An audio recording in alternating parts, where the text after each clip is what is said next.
여러분 안녕하십니까? 오늘 나사렛 아침 묵상 시간에 함께 나누실 우리 본문 말씀은 창세기 43장 15절부터 24절의 말씀입니다. 함께 나눕니다. 그 형제들이 예물을 마련하고 갑절의 돈을 자기들의 손에 가지고 베냐민을 데리고 애굽에 내려가서 요셉 앞에 서니라. 요셉은 베냐민이 그들과 함께 있음을 보고 자기의 청지기에게 이르되 이 사람들을 집으로 인도해 드리고 짐승을 잡고 준비하라. 이 사람들이 정오에 나와 함께 먹을 것이니라.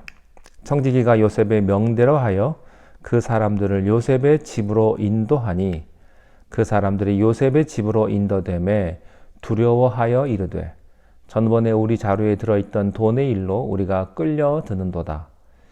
이는 우리를 억류하고 달려들어 우리를 잡아 노예로 삼고 우리의 나귀를 빼앗으려 함이로다 하고 그들이 요셉의 집 청지기에게 가까이 나아가 그 집 문 앞에서 그에게 말하여 이르되 내 주여 우리가 전번에 내려와서 양식을 사가지고 여관에 이르러 자루를 풀어본즉 각 사람의 돈이 전에 그대로 자루 아기에 있기로 우리가 도로 가져왔고 양식 살 다른 돈도 우리가 가지고 내려왔나이다. 우리의 돈을 우리 자루에 넣은 자는 누구인지 우리가 알지 못하나이다. 그가 이르되 너희는 안심하라. 두려워하지 말라. 너희 하나님 너희 아버지의 하나님이 재물을 너희 자루에 넣어 너희에게 주신 것이니라. 너희 돈은 내가 이미 받았느니라 하고 시므온을 그들에게로 이끌어내고 그들을 요셉의 집으로 인도하고 물을 주어 발을 씻게 하며 그들의 나귀에게 먹이를 주더라. 아멘. 이제 야곱의 가정에 먹을 것이 다 떨어졌습니다. 그래서 또다시 양식을 구하러 애굽으로 가야만 합니다. 그런데 문제가 있습니다. 베냐민과 함께 가지 못하면 구할 수가 없죠. 그래서 아버지를 설득을 해서 베냐민을 데리고 요셉이 있는 애굽으로 향하게 됩니다. 드디어 요셉과 다시 만납니다. 요셉은 너무나 기뻤습니다. 왜냐하면 동생 베냐민을 이제 보았기 때문이죠. 그래서 자기 청지기를 시켜서 오찬을 잘 준비하도록, 만찬을 잘 준비하도록 그렇게 명령을 합니다. 형들을 초청하라. 오늘 만찬을 베풀어서 내 형들과 함께 식사를 하고 그리고 꿈에 그리던 내 형제인 베냐민과 만찬을 할 것이다. 그런데 참 재미있는 것은요. 이렇게 기쁜 축제가 요셉에게는 기쁜 축제인데 그런데 요셉의 형들에게는 그렇지 않다는 것입니다. 이 기쁜 축제가 형들에게는 두려움과 공포의 대상이 된다는 사실입니다. 도대체 무슨 꿍꿍이가 있길래 그런 무슨 뱃속에 마음속에 뭐가 있길래 우리를 이렇게 끌고 가는가 우리를 이렇게 초대했는가 하는 생각을 요셉의 형들은 하기 시작을 하는 것이죠. 자, 18절을 다시 한번 읽겠습니다. 그 사람들이 요셉의 집으로 인도되매 두려워하여 이르되 전번에 우리 자루에 들어있던 돈의 일로 우리가 끌려드는도다. 이는 우리를 억류하고 달려들어 우리를 잡아 노예로 삼고 우리의 나귀를 빼앗으려 함이로다. 이렇게 형들은 두려워합니다. 여러분, 죄진게 많은 사람은요, 무슨 일을 만나도 가슴이 콩닥콩닥 뛰게 마련입니다. 무섭고 두려워요. 좋은 일도 무섭고 나쁜 일도 무서워요. 왜 그럴까요? 자기의 과거가 들킬까봐, 자기의 죄가 드러날까봐 두렵습니다. 본문에 보면 그 사람들이 요셉의 집으로 인도됨에 두려워했다. 여기서 나타난 팩트는 요셉의 집으로 온 것밖에 없습니다.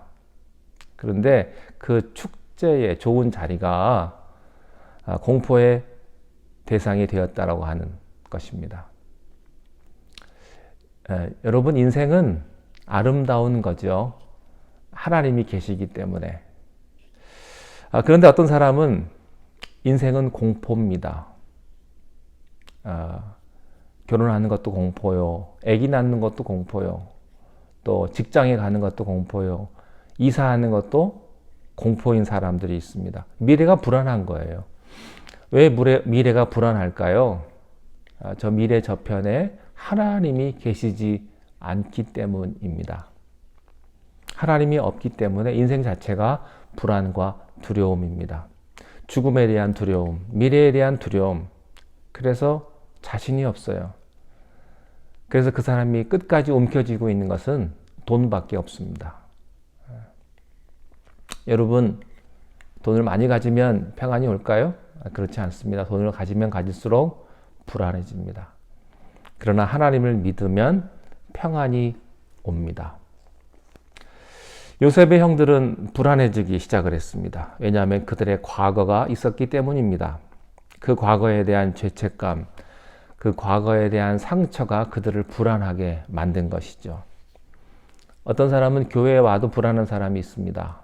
교회에 와서 예배를 드려도 불안한 사람이 있어요. 왜 그럴까요? 자기의 과거와 상처와 죄책감이 치유되지 않았기 때문에 그렇습니다.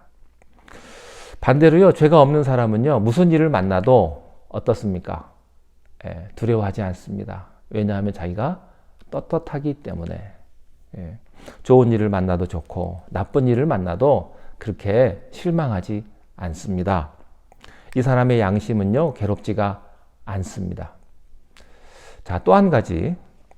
요셉의 집으로 초대되어 가는데 형들은 두려움에 사로잡혔어요. 그러니까 두려움에 사로잡히니까 무슨 일이 생길까요? 불안한 상상력을 동원합니다. 여러분, 인간의 상상력은요, 항상 최악의 상황을 상상하는 걸 아십니까? 두려움에 사로잡히니까 최악의 상상력을 그들이 동원한 거예요.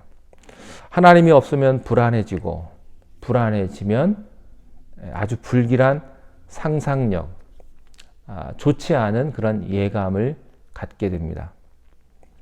오늘 여러분, 예수님의 이름으로 여러분의 모든 불길한 상상력이 다 사라지기를 바랍니다. 내 미래는 축복이다. 하나님은 나를 사랑하시며 나를 축복하실 것이다. 잘 될 거다. 이런 생각을 가져야 하는데 사람들은 자기의 미래를 다 닫고 있는 사람들이 있다는 사실입니다. 요셉의 형들은요, 상상력을 동원해가지고 자기들을 억류할 것이다. 그리고 자기들을 노예로 삼을 것이다.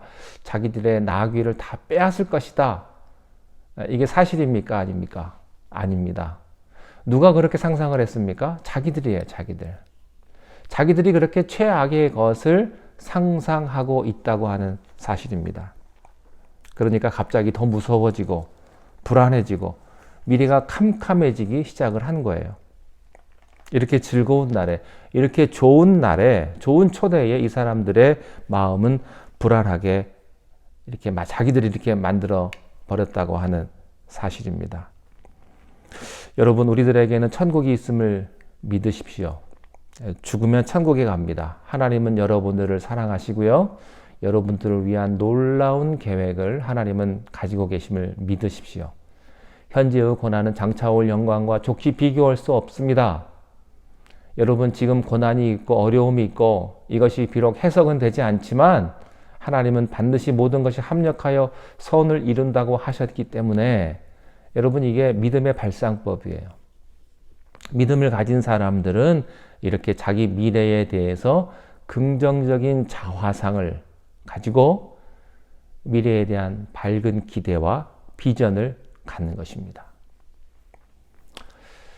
믿음은요, 확신을 주고 확신은 긍정적인 환상을 갖는다. 반대로 불신앙은 불안을 만들고 불안은 최악의 사태를 자기가 조작해서 상상한다고 하는 사실입니다. 여러분, 과거의 모든 잘못과 모든 죄는 다 잊어버리십시오. 하나님 앞에 다 내려놓으셨습니다. 하나님은 다 잊어버리겠다고 말씀하셨습니다. 동해에서 서가 먼 것 같이 다 우리의 죄를 사라지게 하셨습니다. 여러분이 회개하셨다면 우리의 죄가 주홍 같을지라도 양털처럼 희게할 것이며 진홍 같을지라도 눈과 같이 깨끗하게 하신다고 하셨습니다. 과거를 돌이키지 마십시오. 그리고 지금 힘들고 어렵더라도 하나님은 반드시 나를 축복하시고 나를 인도하신다. 그런 사실을 꼭 기억하시고 마귀의 종로로 타지 마시고 오늘도 주님의 은혜 가운데 거하시는 복된 여러분들 다 되시기를 주님의 이름으로 축원합니다. 기도하겠습니다. 하나님 아버지, 주님 은혜를 감사합니다.